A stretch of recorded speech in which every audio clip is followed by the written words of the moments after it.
What are the chances you're outsourcing the wrong part of your business to AI? Let's get into it.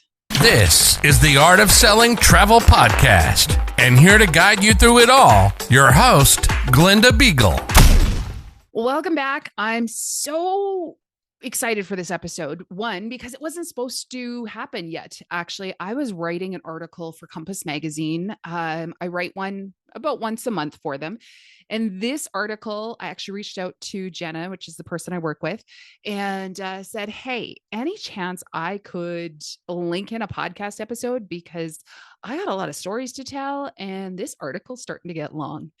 And so what the article was is about AI.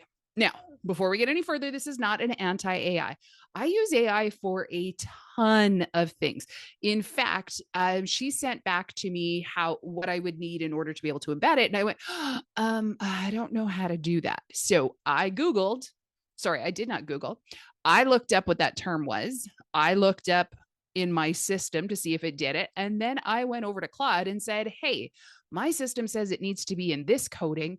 This is what I have. Are you able to put it together? And it said, absolutely. This is what we do. And then I said, no, like for real, actually do it. So it didn't do it right the first time. It gave me some weird thing. And then it showed me exactly how to do it. So I absolutely use AI. I use AI for things behind the scenes. I use it for tech things that I don't understand. I get it to explain it to me. I get it to do things that are going to save me time that aren't going to necessarily affect the clients. So I use it for things like summarizing data. I use it for diagnosing trends or spotting trends, spotting the gaps, the opportunities. I love to use it to run diagnostics on my website versus somebody else's website. Because one, I don't want to necessarily look at another business coach's website because I don't want to ever take on their thoughts, their beliefs, their anything.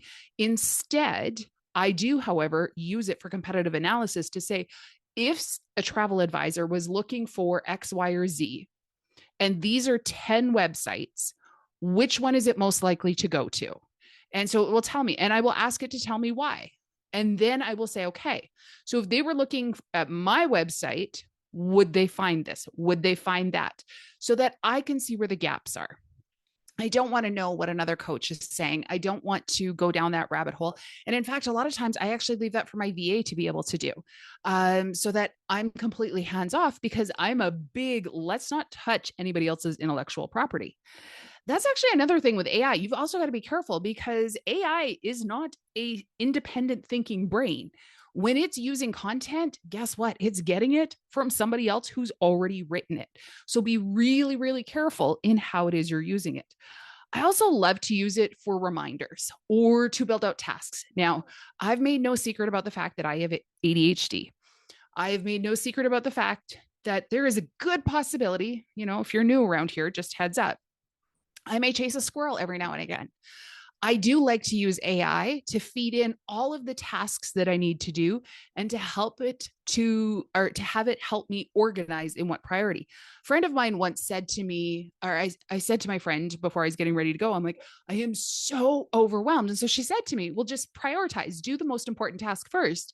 And I said to her, what does it look like in your mind? And she's like, what do you mean? I said, when you look at a giant list of tasks, what does that look like in your mind? And she goes, well, I can categorize it. I said, in my mind, it looks like a giant pot of macaroni noodles, which means everything is the exact same color, the exact same length, and they look exactly the same. My brain does not automatically prioritize. So I need to be able to have a way in which to know for sure what are my priorities. Yeah, sure. There's things that I'm like, there's a deadline. This has to be done. But I can also be completely crippled by something that's going to take 2 or 3 or 4 minutes because it doesn't have a deadline. It doesn't have something. And if you at all resonate with that, just know I hear you. I see you. And if you are listening right now and you're like, what the heck is she talking about? Just be thankful that's not how your brain operates because it's really exhausting on this side. Anyway, I use it for tech queries. Anytime I'm trying to set up a new automation in terms of maybe we're doing a new email sequence. For example, on last week's podcast, wanted to make sure all the sequences were working well and other such, or that we had it all up to date because we included a free PDF with last week's episode. You just had to go in and download. P.S. If you didn't do that, go back to last week's episode, download the PDF. But we wanted to make sure that all of the emails are going to come out in the right order, that they're going to come out the way they're supposed to. So I sometimes will run things through ChatGPT or Claude, or when I work with travel advisors. And one of the things they say is, I can't do a lead magnet because I don't understand how to use Flowdesk or MailerLite or MailChimp or name whatever company. So we go into ChatGPT, we go into Claude, we go into whatever AI it is that they feel like using, and we get it to help us do it. Now, I personally use Claude a lot more than I used to, for sure. Actually, I used to be full ChatGPT. That changed a couple months ago. And Claude does work differently. It will still give you the step-by-step like ChatGPT, but it definitely works as a different being. But that's not what this episode's about. But there's so many ways that you can use AI. And I think it's absolutely fantastic. And there's so many ways in which you can improve your business. You can speed it up. You can cut the backlog, and you can make sure that you are actually taking time to do competitive analysis to be able to keep track of things. I run all of my podcasts through AI afterwards. Like, we take the transcript. As you can tell, I'm going to chase a squirrel or two. AI can't write a squirrel. It just can't. But what it will do is it will pull things out, and it will help me to be able to maybe create an email that's going to go out. Now, it's not that it's going to write the email. It's the fact that while I have a book that I write all of my notes in, I don't write a script. I just don't. And so sometimes when I chase a squirrel, that's where the best nugget of the show is. And so I want to make sure that it got captured, or that we can make sure that we do something with it, that we can go back through and highlight the pieces that we want to highlight for doing marketing and whatnot. AI as a marketing tool was a big push. It still is. You still see people out there. There's still new companies every single day. But here's how I view it as marketing. See, I've been talking about AI since it first came out. I remember, 3 years ago, teaching AI 4 years ago. I don't even remember. It must have been 3 years ago, teaching AI to my local women in business group, and everybody being completely blown away because they had never even heard of ChatGPT, much less the things it could do. The year after, I taught another class. We've been deep in the weeds with it, teaching it the first time I offered the lead magnet program and showing them how they can use that in order to be able to do some research, do this, do that, and other such. It was fabulous. It was a party trick. That's how I view AI. It's a really fun party trick. Now, that may be a little harsh, depending on your beliefs on it. So in which case, I want you to hear me out. I think it's one of those things that's kind of run its course in its current state. And I get it. There's people out there, they're like, oh my goodness, you can write 30 social media posts in 2 minutes. It's amazing. Yeah. 3 years ago, that's what I was telling travel advisors. You can do this, and it can do all this and do. But here's what's happened with this phenomenal little party trick. Everybody sounds the same. Everybody looks the same. And do you want to know what's really and truly missing from it? Your experience, your expertise, your lived experiences. The way that you as a parent, the way that you as a soccer coach, the way that you as somebody who's been on an awful trip, whatever it is that you're bringing to the table. Maybe you're an accountant. Maybe you were a pediatrician, whatever it is, you're going to bring something unique. You have your own lived experiences that are going to create your own unique perspective, your own hot take on what it is that you're putting out in front of your clients. The reason why they should be doing business with you. When I did we did an accelerated sea cruise in November 26 or 25. And one of the advisors on there pointed out to me how much she loved the ship that we were on because it did not have armrests. And as a plus size woman, she never had to worry about whether or not she fit in a chair. And now I am a plus size woman. And yet at the same time, that hadn't occurred to me, and definitely hadn't occurred to me from a marketing perspective. And I looked at her, I'm like, that's freaking brilliant. Because then we had an entire conversation about the different amenities on the ship and how this particular cruise line was doing things differently than the cruise line she had previously been on. Because she had a lived experience that's going to resonate with certain clients. You have a lived experience that's going to resonate with certain clients. And guess what? ChatGPT, Claude, whomever, they haven't lived. They haven't experienced. Yes, they can definitely create an itinerary that's going to tell them that you can do X, Y, and Z because it's 37 miles from here, from point A to point B, and that's going to take you 46 minutes.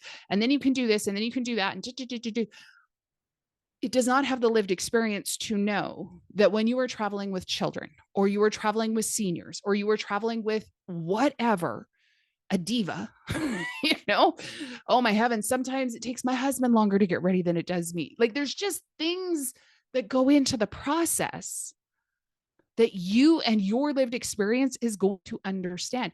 Your lived experience of knowing that, yeah, sure, you can have breakfast in 15 minutes, but yet when you put your clients at this particular hotel in Sorrento, and they can sit out on the patio and they can overlook the views, why are they going to rush?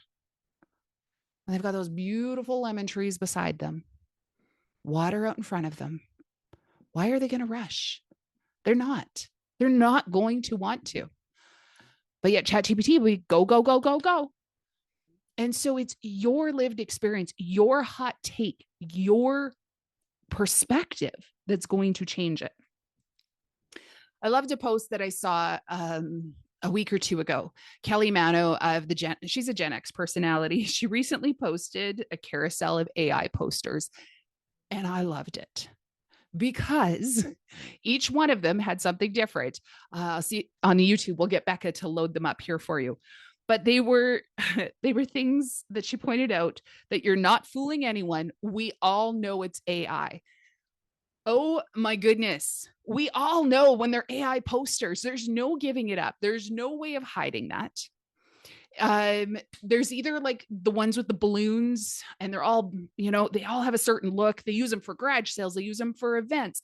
Now, and then there's that one that's so luxury, and it's definitely in that moody, smoky jewel tones, a navy, a burgundy, a forest green, and then it's accented with a gold or a silver.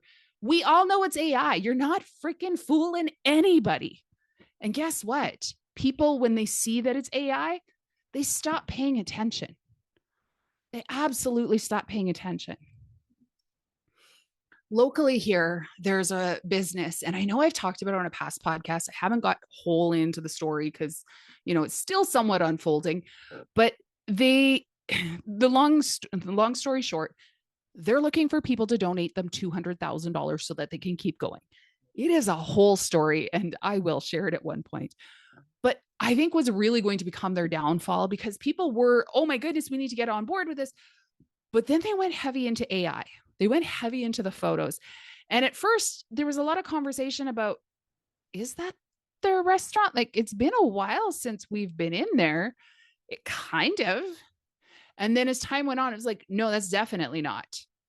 No, that's definitely not their restaurant. And then they did a post that says, it was a caption, lunch with a view. Looking for a cozy spot to catch up with a friend?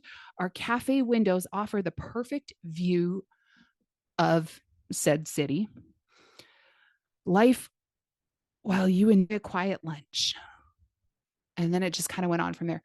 The view was 1000% not of the city that we all live in.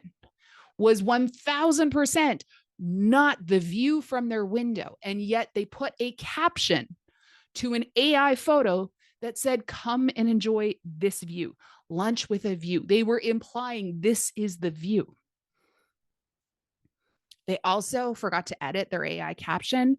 So then it said CTA, book a table or just walk in with some more.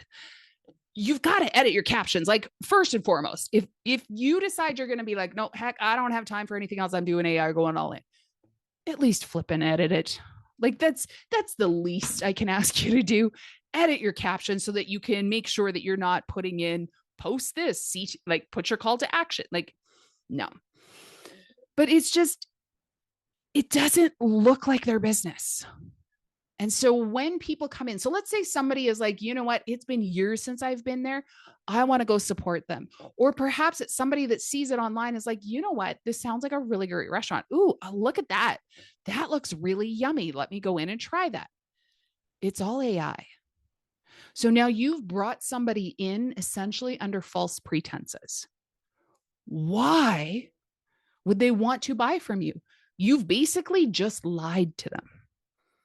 Another one that I saw actually just this morning, and that was really what kind of got me fired up for writing the article, was a travel agent that posted, or they shared, actually, I think they shared a page, and I recognized the page that they shared. That page is all AI. All it does is share things to basically be clickbait. It was a picture of a ship that was definitely like 4 or 5 times taller than it was long.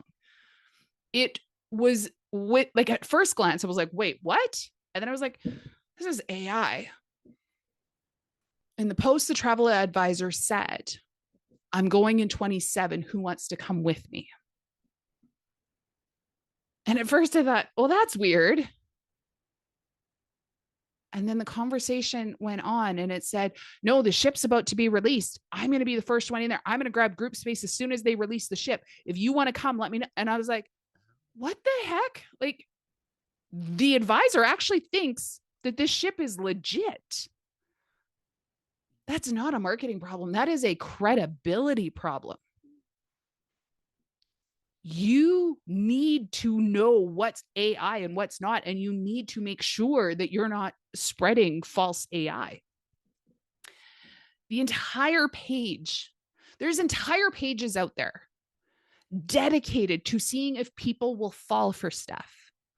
This is why AI is causing so many problems with people trusting, because these companies, they're not even companies, they're individuals in some country somewhere. They create this stuff, one, either to make rage bait to get people to engage on the page so they can monetize it, or worse yet, and I think this is what more of them do, they do it to see if you're willing to fall for it. They do it to see if you share it, if you comment. You know, those, we had a winner who didn't come for their prize, so we're going to be giving it away. All you got to do is comment, or tag somebody, like, share, whatever, however they do it. We're giving away a $15,000 trip to Fiji or to Australia or a cruise. Or I saw one, they're giving away $1 million. Use your noggin. Nobody's giving away $1 million just for liking and sharing a post on Facebook. And yet thousands, tens of thousands, hundreds of thousands of people have commented. Guess what? Those scammers are knowing who's more vulnerable, who's more likely to fall for something, who's more likely to be susceptible to being infiltrated. Those are the people that they're going to send a random friend request to. They're going to chat them up. And then guess what?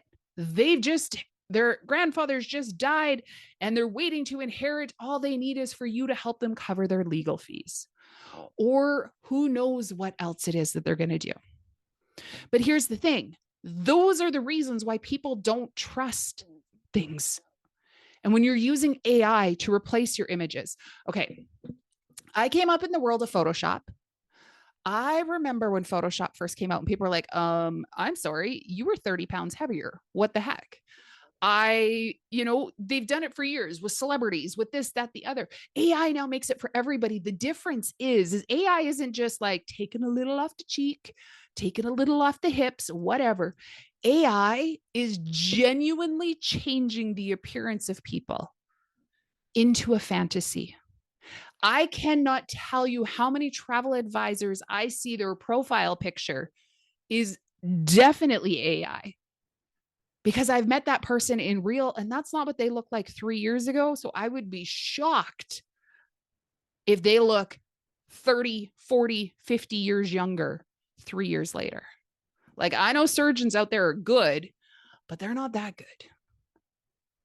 And yet, that's what people are putting out there. That's what travel advisors are putting out there, saying, trust me, give me thousands of dollars. I can be trusted. And yet, if your client was to jump on a Zoom, would you look the same way that you look in those photos? Do you?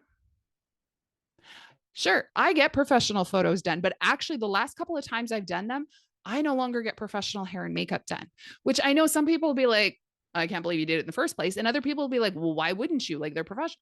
Because the reality is that when I get on a stage somewheres, I want people, when I come off the stage, to know who I am, because I look the same in all of my marketing as I did on the stage and as I do standing or sitting down to have lunch with them.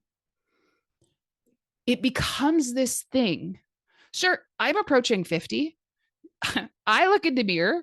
I think, holy crap, what happened? I look at people I went to school with and go, holy crap, how old am I? I saw what they look like. What do I look like?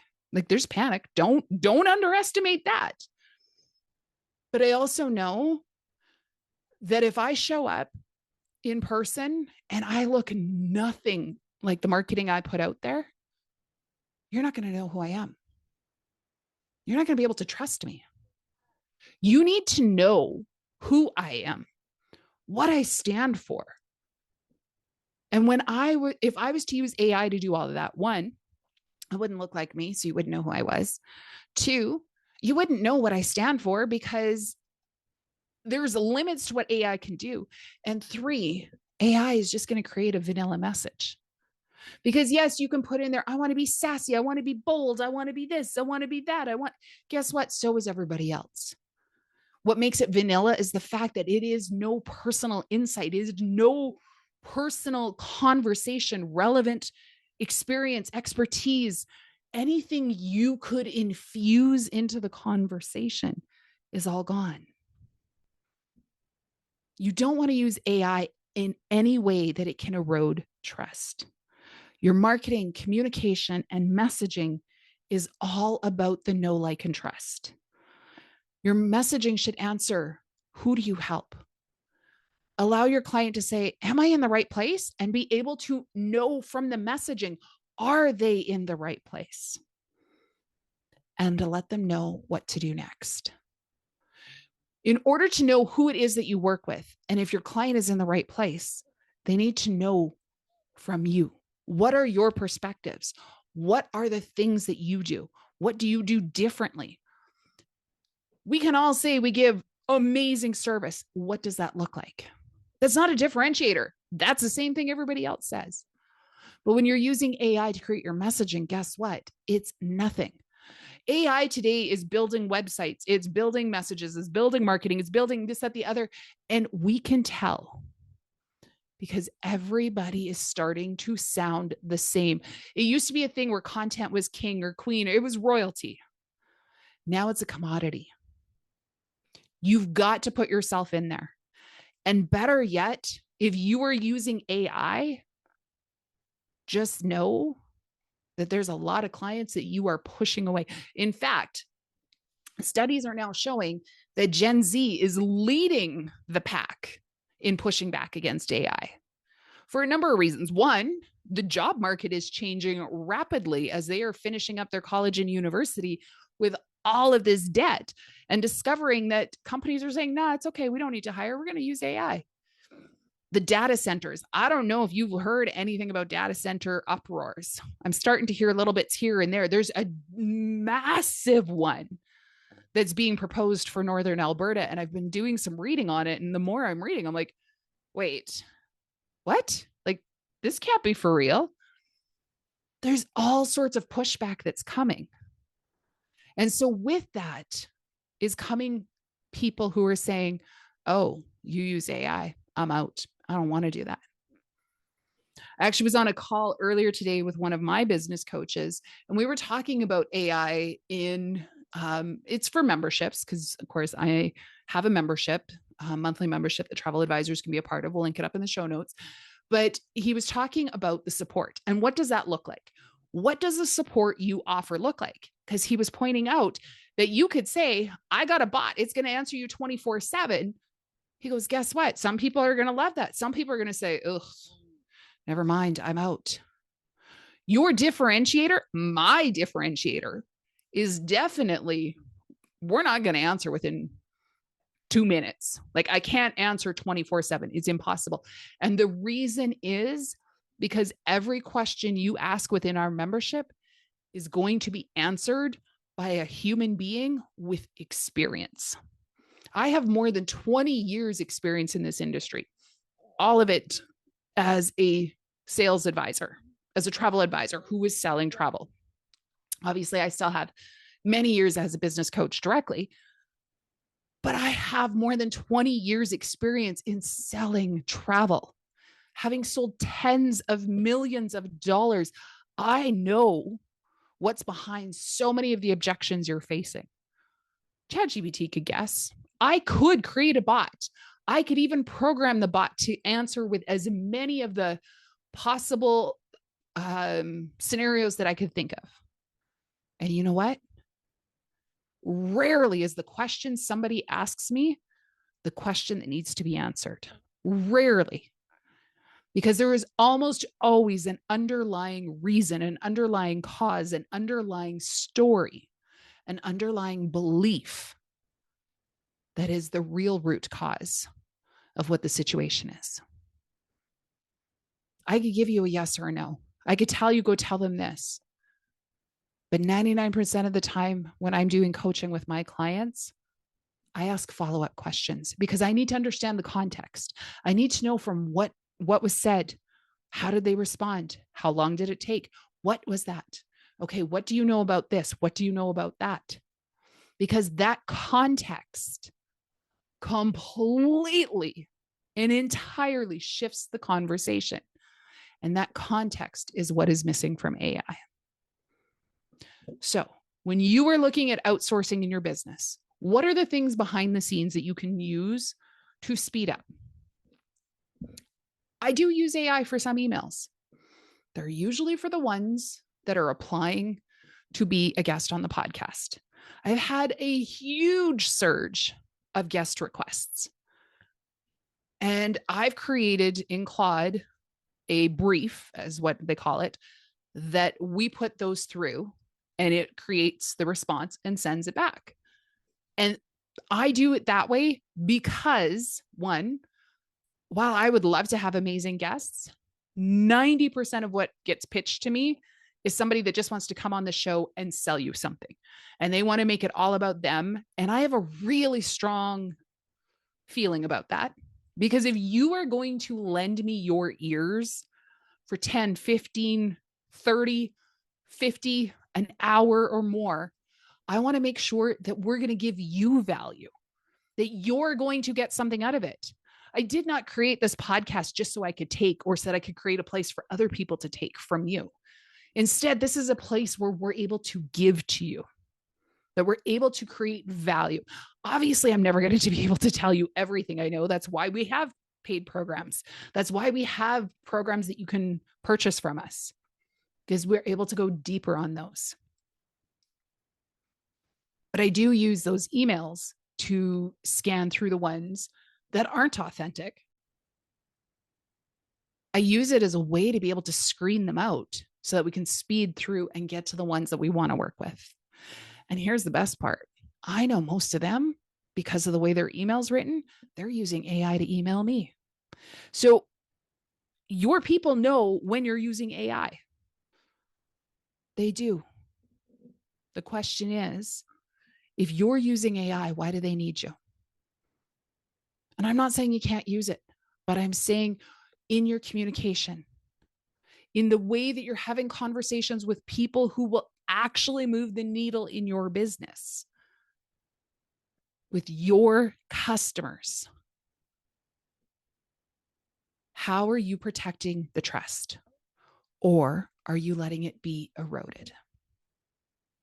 I would love to connect with you. Come hit me over or come hit me up on Instagram or on Facebook, Art of Selling Travel. I would love to connect with you there. Let me know how you're using AI in your business. And if you have any questions, I would love to have a conversation with you. And of course, we've got our groups training coming up in just another couple of weeks. I am so freaking excited. Again, this is one of those things AI can't create. The things that I have included in this training are the things that I wish I would have known.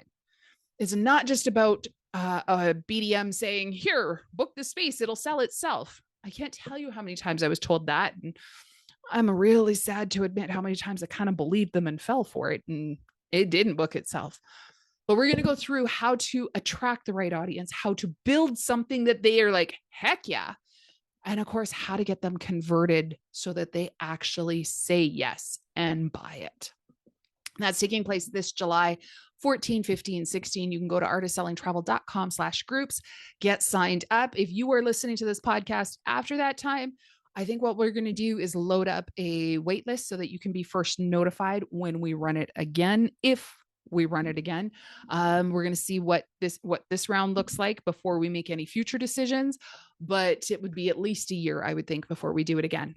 Anyways, with that, I'm going to wish you a very happy week. And until next time, happy selling.